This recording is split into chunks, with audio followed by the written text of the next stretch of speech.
શું તમને રોજ સવારે ઉઠતાની સાથે ઉલટી થાય છે, ઉબકા થાય છે? આવું કેમ થાય છે? ઘણા કારણો જોયા, ઘણું દવાઓ લીધી પણ અસર થતી નથી.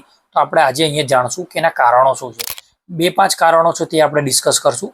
પહેલા નંબરનું એક કારણ છે કે તમે રાત્રે ભૂખ્યા ઊંઘી ગયા હોય તો પણ આ વસ્તુ થતી હોય છે. બીજા નંબરનું કારણ જોઈએ તો તમે ગેસ્ટ્રાઇટિસની પ્રોબ્લેમ હોય તો પણ આ વસ્તુ થતી હોય છે. ત્રીજા નંબરે જોઈએ તમે ગર્ભ અવસ્થામાં હોય તો પણ આ વસ્તુ થતું હોય છે.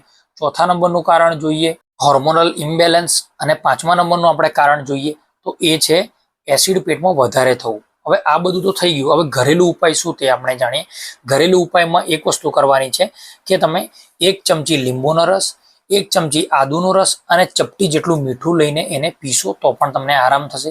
બીજા નંબરે જોઈએ તો 1/4 તમે ઇલાયચીનો પાવડર અને એમાં 1 ચમચી મધ નાખીને ચાટશો તો પણ સારું લાગશે.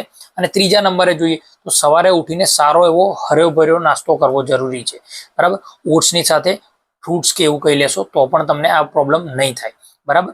અને બીજા નંબરે આપણે જોવા જઈએ કે હોમિયોપેથિક દવાઈઓ શું છે તે આપણે જાણશું કે જો તમને વારે ઘડી ઉલટી થયા કરે ને આ પ્રોબ્લેમ રહે તો એનામાં તમે ઇપિકા 30 કરીને આવે છે તે તમે લેશો તો પણ આરામ રહેશે.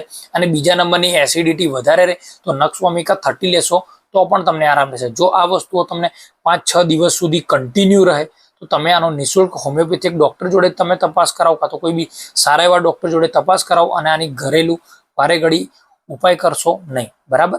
તો હેલ્ધી રહો અને ફિટ રહો. Thank you.